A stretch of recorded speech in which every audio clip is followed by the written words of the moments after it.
पहली बार आमदार चुने जाने के बाद से ही वर्सोवा विधानसभा के पूर्व एमएलए बलदेव कोसा वर्सोवा क्षेत्र के विकास को लेकर हमेशा अग्रसर रहे। उन्होंने वर्सोवा विधानसभा का भरपूर विकास किया। सड़क, पार्क, सीवर, नाला, बड़े और छोटे रोड का निर्माण, एक दूसरे से जुड़ने का काम किया है। शायद यही वजह है वर्सोवा विधानसभा समुद्र तट से जुड़ा होना और विकास कार्यों की वजह से अलग मुकाम पर होना। उन्होंने कांग्रेस में रहकर आम जनमानस की सेवा की। यही वजह है कि उनकी लोकप्रियता कभी भी कम नहीं हुई। आज भी लोगों के दिलों पर राज करते हैं। वर्सोवा विधानसभा में कुछ काम ऐसे भी हैं जो उनके कार्यकाल से रुका तो अधूरा ही पड़ा रहा। आपको बता दें, वर्सोवा विधानसभा के सभी छोटे छोटे जगह पर विकास कार्यों की बुनियाद रख उसे पूरा किया। ये तस्वीरें जो आप देख रहे हैं, ये तस्वीर वर्सोवा विधानसभा के चमचमाती और साफ सुथरा इसलिए है क्योंकि इसकी शुरुआत अच्छी तरह से बलदेव कोसा के द्वारा की गई। आपको बता दें, बेहद सरल स्वभाव, मधुर भाषी, समाज में एक दूसरे को जोड़ने का प्रयास करने वाले बलदेव कोसा जब आमदार हुए, विकास के कार्य इतने किए, उनका कार्यकाल इतना अच्छा रहा कि वर्सोवा की जनता उन्हें आज भी पसंद करती है। मुंबई कांग्रेस में बहुत ऐसे भी चेहरे हैं जो कांग्रेस से जुड़कर अपनी अपनी नेतागिरी चमका और एक के बाद एक कई पार्टियों का दामन पकड़ते गए, लेकिन बलदेव कोसा पक्के कांग्रेसी हैं और लगातार पार्टी में रहते हुए पार्टी वसूलों पर काम कर रहे हैं। शायद यही वजह है कि 2024 में एक बार फिर वर्सोवा की जनता उन्हें अपना आमदार के रूप में देखना चाहती है। बहुत सारे काम हैं जो उनके द्वारा किए गए हैं, जिसकी गिनती कर पाना मुश्किल है। आइए सुनते हैं बलदेव कोसा को कि वह क्या कुछ कह रहे हैं। आपके विकास कार्यों को लेकर के दुनिया भर की बातें हैं, जगह जगह जो आपके द्वारा किए गए काम हैं, लोगों ने देखा उसको वीडियो में आपके। तो क्या कहना चाहेंगे सर, आपके विकास कार्यों की बात मैं करना चाहूँगा। आप यहाँ से 4 बार विधायक रह चुके हैं, तो थोड़ा सा जनता को जानकारी दें क्या कुछ रहा। मुझे काम तो मैंने बहुत किए हैं, लेकिन 2-4 काम ऐसे हैं जिनके ऊपर मैं खुद भी बहुत खुशी महसूस करता हूँ। एक तो ये है कि अंधेरी ईस्ट और वेस्ट को जो रोड मिलती है लोखंडवाला कम्प्लेक्स से, जो ईस्ट को रोड जाती है ब्रिज के क्रॉस करके, उस रोड के ऊपर अबाउट 872 स्लम्स थे और कुछ तबेले थे और 2 छोटी छोटी फैक्ट्रीज थी और 8-10 शॉप्स थी। वो सब शिफ्ट करके आज वो रोड बनी हुई है जो लोखंडवाला कम्प्लेक्स जो है, जो सर्कल है, उससे सीधी अंधेरी ईस्ट को, जहाँ पर अपना अंधेरी ईस्ट को जाती है, वो रोड फर्स्ट टाइम मैंने बनाई, जो मुझे बहुत खुशी हुई कि बहुत बढ़िया रोड है। दूसरी रोड ये है कि हिल पार्क से लेके कंट्री क्लब को जो रोड कनेक्ट कर रही है, ये रोड थी ही नहीं, पगडंडी थी। हम वॉक करते हुए सब 8-10 वर्कर इधर उधर देखते, अपना काम जा रहे थे। तो मैंने पूछा, ये इधर भी बिल्डिंग है, इधर बिल्डिंग है, बीच में जगह क्या है? तो हमने पता किया कि वो रोड की जगह है और फिर इमीडिएटली हमने वो रोड बनाई और कनेक्ट किया हिल पार्क को वीरा देसाई रोड के साथ, जो कि that road was not there. उसके बाद जो बैक रोड है, जहाँ पर अभी माल मेगा माल है, ये रोड यहाँ पर साइकिल भी क्रॉस नहीं कर सकता था, रिक्शा भी क्रॉस नहीं कर सकता था। तो सबसे पहले हमने अपने एमएलए की हिस्से से जो हमें बजट मिलता है, सबसे पहले हमने ऐसी रोड बनाई कि वहाँ से 2 गाड़ियाँ आने जानी शुरू हो गई। जब वो 2 गाड़ियाँ आने जानी शुरू हो गई तो वो रोड अच्छा चलने लग गई। फिर जब बड़ी रोड बनने लगी, उसमें हमने 120 फीट, वो ओरिजिनल रोड थी, फिर हमने उसको उसमें डलवाया और वो रोड बनी। एक रोड ऐसी है जो कि अपना महाड़ा को जाती है, जो सरदार पटेल नगर है उसको जाती है। लोखंडवाला की जो लास्ट रोड जहाँ ख़त्म होती है, उसके आगे लेफ्ट से एक रोड जाती है, जो कि वो रोड नहीं, वहाँ सिर्फ एक पगडंडी थी, वो रोड हमने बनाई। ये तो मुझे रोड्स की खुशी है। और मैंने अपने, जैसे मोमिन गुजरात में एक रोड बिल्कुल नहीं थी, वो रोड सेंटर की हमने बना के दी। वहाँ पर 7-8 गार्डन बना के दिए, उसमें स्कूल का प्लॉट का उनका अच्छा करके दिया। और फिर ऐसी बहुत सही जगह है जहाँ पर हमने काम किया है। मैंने टोटल 16 to 17 गार्डन्स बनाए हैं, जो कि एक शिवाजी महाराज के नाम से है, जो लोखंडवाला में बैक रोड पे है। एक चाचा नेहरू जॉगर्स पार्क है जो कि 10,000 मीटर में है। और ऐसे एक यारी रोड पे जो प्लाजा बिल्डिंग है जहाँ पर वेल आ रहा है और वेल से पानी बाहर आ रहा है, वो दोनों गार्डन मैंने बनाए। और कंट्री क्लब के बिल्कुल साथ में 2 गार्डन हैं जो वहाँ बनाए। मौलाना अब्दुल कलाम आज़ाद के नाम से मैंने जोगेश्वरी में एक गार्डन बनाया। मेरा ख्याल है मैंने 16 गार्डन्स बनाए, इसलिए कई बार मुझे खुशी से लोग ये भी कहते थे ये गार्डन बनाने वाला एमएलए है। लेकिन हमने अपने एरिया में कोई फुटपाथ नहीं छोड़ा, कोई रोड नहीं छोड़ी, और सारे के सारे जितने मैदान खाली मुझे मिले उनको मैंने फटाफट गार्डन बनाया। और काफ़ी काम किया अपनी हैसियत के हिसाब से, जो बजट मिलता था उसके हिसाब से किया। और कुछ हमारा जो हिल पार्क में जो गार्डन है वो मैंने मुहूर्त करके शुरू किया था। अभी तक मुझे नहीं मालूम 10 साल के बाद वो बना अभी का नहीं बना, लेकिन मेरा कोई भी गार्डन ऐसा नहीं जो 2 साल में कंप्लीट नहीं हुआ था, चाहे वो कितना भी बड़ा क्यों ना हो। लोखंडवाला की जो लास्ट रोड है उसका आप अगर एक राउंड मारो तो 1.2 मीटर आपका किलोमीटर सफ़र हो जाता है एक राउंड में से। तो वहाँ ऐसे काम अच्छे अच्छे किए हैं। और तकरीबन अपने एरिया में मैंने कोई जगह ऐसी नहीं झाड़ी, कोई जगह ऐसी नहीं छोड़ी कि लोगों को ईज़ आउट के लिए बाहर जाना पड़े। इतने एपी ब्लॉक्स बनाए कि थाउजेंड्स में एपी ब्लॉक्स बनाए, कोई एक भी आज ऐसी जगह नहीं है जहाँ हमारा काम नहीं है। यादव नगर में ज़िंदगी में पहली बार जो पानी पहुँचा, जो टॉप पे एक ट्री है, मैं वहाँ गया तो उन्होंने कहा कि भाई साहब हमको पानी नहीं मिलता। मैंने कहा मैं आपको वादा करता हूँ कि एक दिन मैं यहाँ पानी लेके आऊँगा।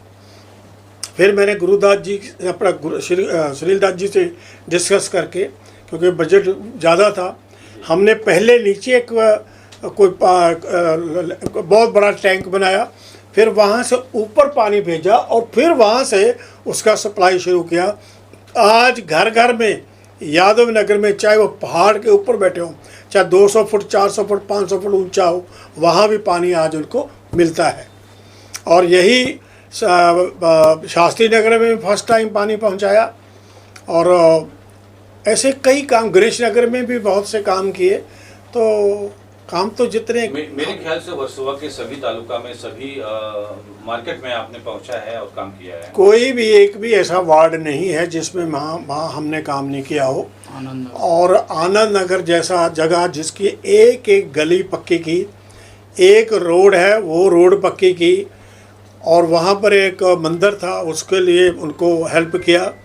और हमारे एरिया में जितनी भी मस्जिद हैं या मंदिर हैं या कोई भी चीज़ बनना चाहती थी तो हमने उनको सपोर्ट किया है, अपना कोऑपरेट किया है। जो मेरी हैसियत थी एज ए एमएलए उतना मैंने उनकी हेल्प करने की कोशिश की है। और गवर्नमेंट ने भी हमारे साथ काफ़ी कोऑपरेट करके ये सारे काम पूरे हुए। नाले और सीवर को कैसे आप जोड़े हैं, इस पे थोड़ा सा प्रकाश डालना चाहेंगे? वर्सोवा और लोखंडवाला के बीच में, जिसको सरदार पटेल नगर कहते हैं, वहाँ एक बीच में मुझे लगता था कि यहाँ फिशरी इंस्टीट्यूट है, वहाँ से अगर आपने लोखंडवाला आना है तो 2-3 किलोमीटर ऐसे, 3 किलोमीटर ऐसे और 2 किलोमीटर से 6-7 किलोमीटर वो सफ़र बनता है। लेकिन ये ब्रिज बनने से, जो मैंने ब्रिज की प्रपोज़ल दी, जो फर्स्ट टाइम वो ब्रिज डिस्कस हुआ और ब्रिज का बजट पास हुआ, वो मैंने शुरू करवाया था तकरीबन 2012 में। लेकिन वो शुरू हुआ, प्लानिंग बन गया, अभी तक मुझे लगता नहीं है ये। जब मुझे ऐसा लगता है कि जो काम मैंने जहाँ भी छोड़े थे वो काम वहीं पड़े हुए हैं। मैं इसके लिए किसी को ब्लेम नहीं करता, हर आदमी अपने अपने हैसियत के हिसाब से काम करता है। और एक यहाँ पर मिलत नगर स्कूल है, वहाँ लड़के और लड़कियाँ पढ़ते हैं हमारे, और तकरीबन 90% हमारे मुस्लिम बच्चे हैं, हमारे मुस्लिम समाज के हमारी बेटियां, हमारे बच्चे वहाँ पढ़ते हैं। तो वो दोनों को बीच में रोड जा रही थी, तो वहाँ बच्चों को उधर क्रॉस करना उधर क्रॉस करना, मुझे लगता था ये बहुत डेंजरस है। और ब्रिज वहीं आके लैंड कर रहा था। तो मैंने अपनी गवर्नमेंट को रिक्वेस्ट करके और उस वक्त जो हमारे ऑनरेबल चीफ मिनिस्टर साहब थे उनसे बातचीत करके उस ब्रिज को मैंने कहा कि ये स्कूल क्रॉस करके फिर ये लैंड होना चाहिए। मुझे उसके लिए काफ़ी मेहनत करनी पड़ी, यहाँ तक कि वो हल हो गया, लेकिन काफ़ी मेहनत करनी पड़ी और उसके ऊपर राहुल जी ने खुद उसमें इंटरफियर किया और वो 110 करोड़ रुपीस का जो बजट है वो बढ़ाया गया और उसको जो मैं कहना चाहता था जिससे कम से कम नहीं तो हज़ारों बच्चे और हज़ारों फैमिलियों को उस ब्रिज के एक्सटेंड करने से मदद मिली।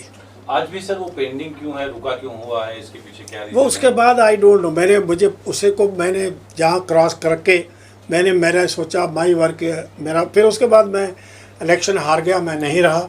अगर मैं होता तो मैं अभी तक उसको वर्सोवा तक ले जाता, लेकिन हमने अपनी तरफ से मेरे जितने भी पार्टी वर्कर्स हैं इन सब ने मेरे साथ बहुत कोऑपरेट किया।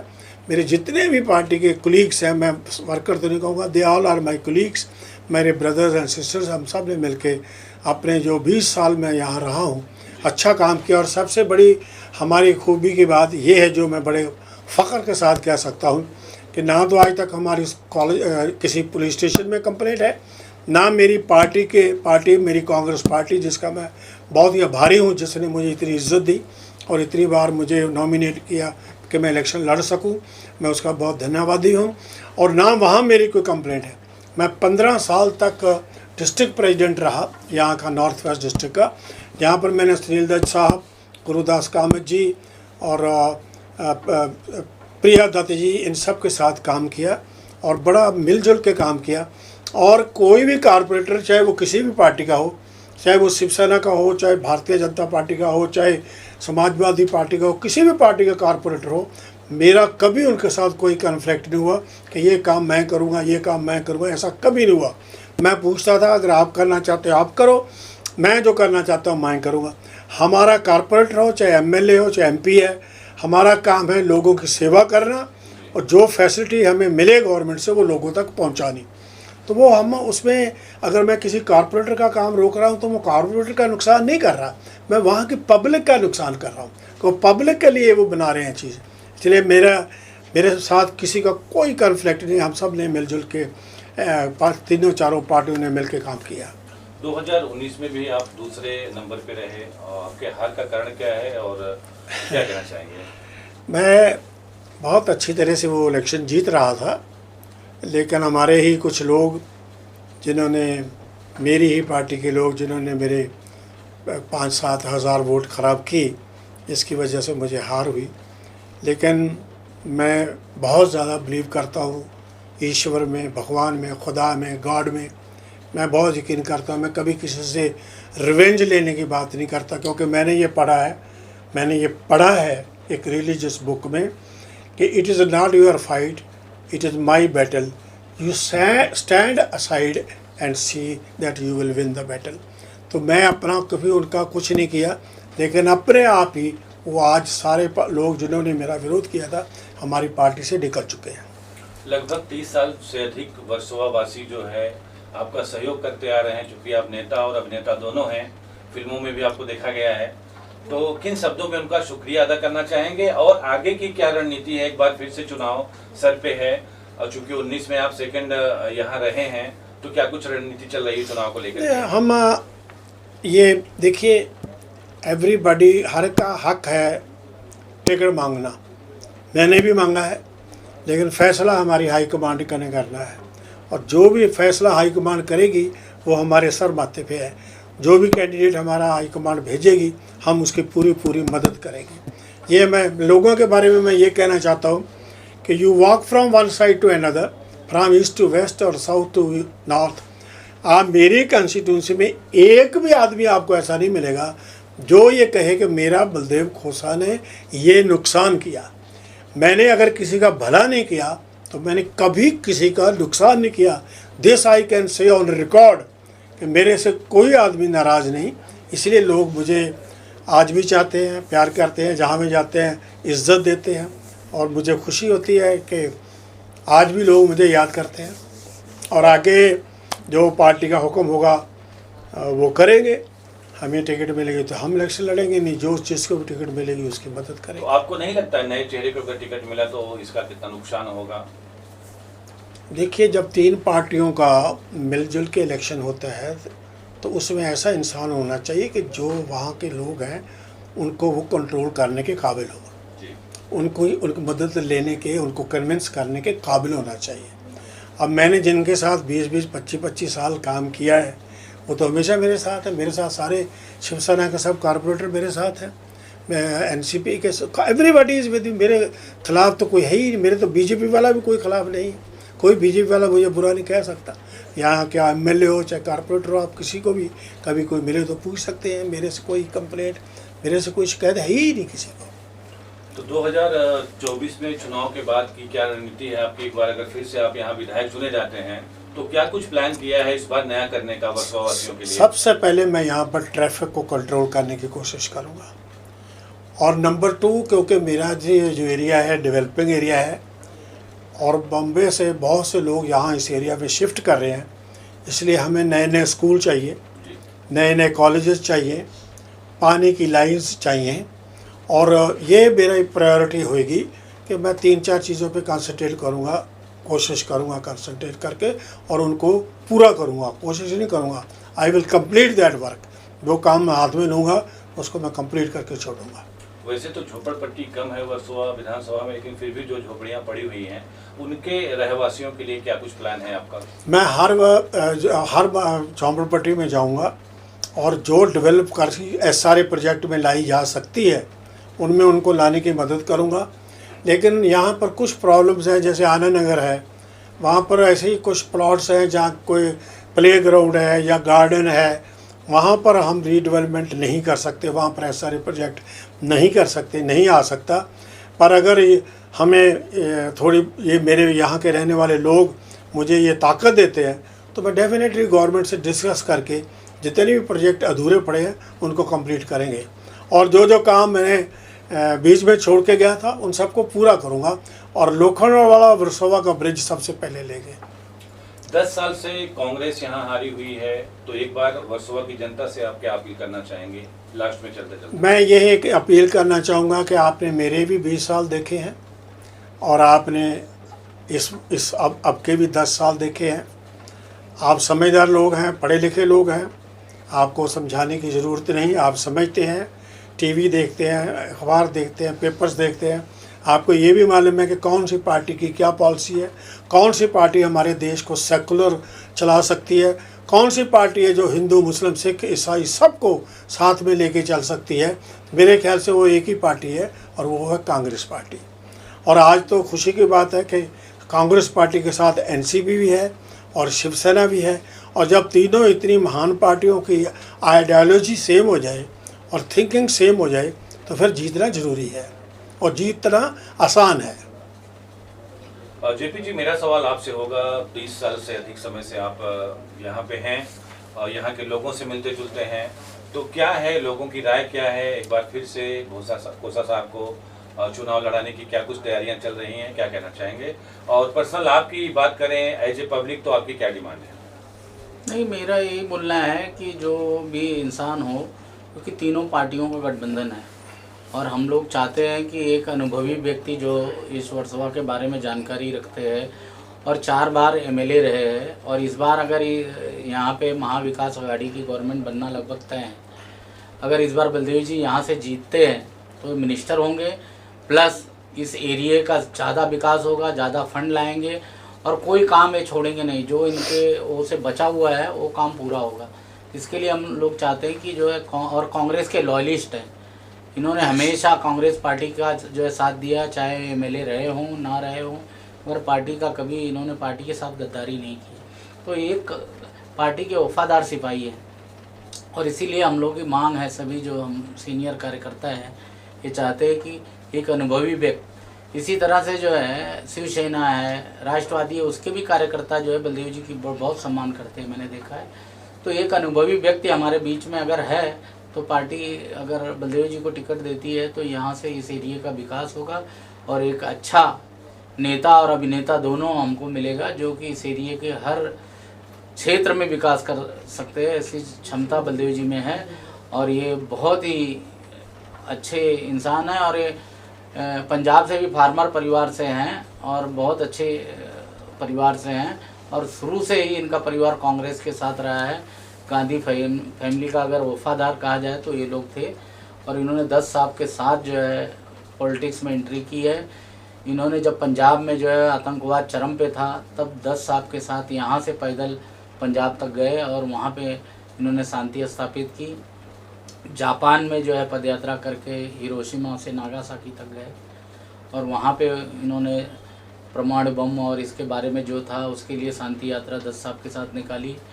10 साहब जब भी यहाँ पे मिनिस्टर होते थे तो मैडम गांधी ने एक दांडी यात्रा निकाली थी जिसका नेतृत्व जो है 10 साहब ने यहाँ से बॉम्बे से किया था और उसका पूरा बंदोबस्त बलदेव जी ने यहाँ से कार्यकर्ताओं को ले जाना ले आना सारा खाना पीना सब बंदोबस्त कार्यकर्ताओं के लिए जो है बलदेव जी ने किया था। इस तरह बलदेव जी हमेशा पीस चाहते हैं और ये ईश्वर को मानने वाले हैं और कभी भी जो है ना ऐसे इंसान ही हमारे इस एरिया का जो मिली जुली सारी जातियों के लोग यहाँ रहते हैं उनको लेके चलने और एरिया का विकास करने का अगर हुनर है किसी में तो बलदेव जी में है। और बलदेव जी एक बहुत ही अच्छे इंसान हैं जिनके साथ हम लोग 25 साल से काम करते हैं और इस एरिया का बहुत अच्छा डेवलपमेंट होगा और हाईकमान भी इस पर विचार करेगी। हम लोग यही अपील करते हैं। अक्सर देखा गया है पार्टियां टिकट बांटने में कहीं न कहीं लापरवाही कर देती हैं जिसका खामियाजा वो सीटों गंवाना पड़ता है उनको। यहाँ अगर किसी बाहरी व्यक्ति का चयन होता है तो उसमें आपका कितना समर्थन रहेगा या कितना विरोध रहेगा? नहीं, यहाँ पे जो है ना हमेशा से बलदेव जी अगर जो है इस तरह से नाइंसाफ़ी अगर कांग्रेस पार्टी की तरफ से होती तो बलदेव जी 7 बार टिकट नहीं लाते। तो पार्टी के जो हमारे ऊपर आला कमान है वो बराबर सारी चीज़ों का ऑब्जर्वेशन करेंगे और सच्चे कैंडिडेट को चुनेंगे। यही हम लोग को उम्मीद है और यही निर्णय होगा ही।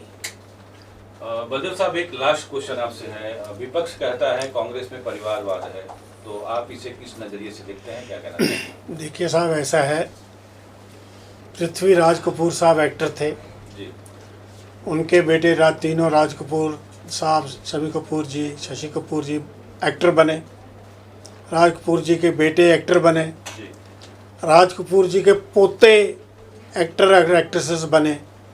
तो ये परिवारवाद कौन सी ऐसी फील्ड है जिसमें नहीं है?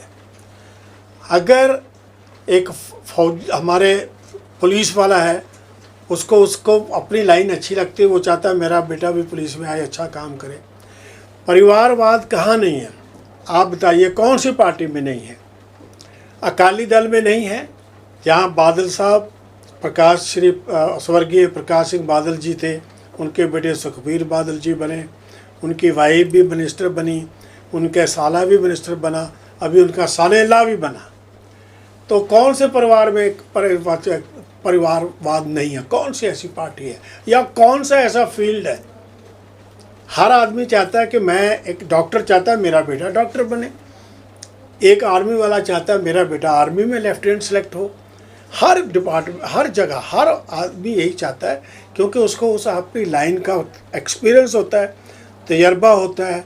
अभी जब मेरे घर में बहुत सारे पॉलिटिशियन आएंगे जाएंगे, मैं मिलूँगा, मेरे बच्चे मुझे ऑब्ज़र्व करेंगे, तो ऑब्ज़र्व करेंगे, उनको किसी एक आदमी को डेफिनेटली दिल करेगा कि मैं भी यही लाइन में जाना चाहिए। तो जो कैपेबल है वही जाएगा। मैं आपको एग्जाम्पल नहीं देना चाहता, कई ऐसे स्टार्स हैं, बड़े बड़े स्टार, उन्होंने अपने बच्चों को नहीं बना सके, वो आपके सामने मिसालें हैं, मैं नाम नहीं लेना चाहता क्योंकि मैं भी इसी फील्ड से आया हूँ। लेकिन कुछ लोग ऐसे हैं जो डायरेक्ट आके कहा, शाहरुख जी हैं, अक्षय है, कहाँ से डायरेक्ट आके कहा कि कहाँ तक पहुँच गए। तो field is open for everybody. आपको सिंसियरिटी चाहिए, हार्ड वर्क चाहिए, लॉयल्टी चाहिए, ऑनेस्टी चाहिए। राजनीति में वो आदमी आना ही नहीं चाहिए जिसके पास ऑनेस्टी नहीं है, और राजनीति में ऑनेस्टी होना भी बहुत मुश्किल है, क्योंकि राजनीति में इतना कुछ करना पड़ता है कि बहुत कुछ करना पड़ता है। लेकिन वो इंसान किस्मत वाला होता है कि 20 साल एमएलए रहे और उसके ऊपर एक छोटा सा दाग भी ना हो, तो वो ईश्वर की दुआ है, ईश्वर की मेहर है और लोगों का धन्यवाद है। बहुत बहुत शुक्रिया, धन्यवाद। धन्यवाद धन्यवाद सर। चलिए भाई आप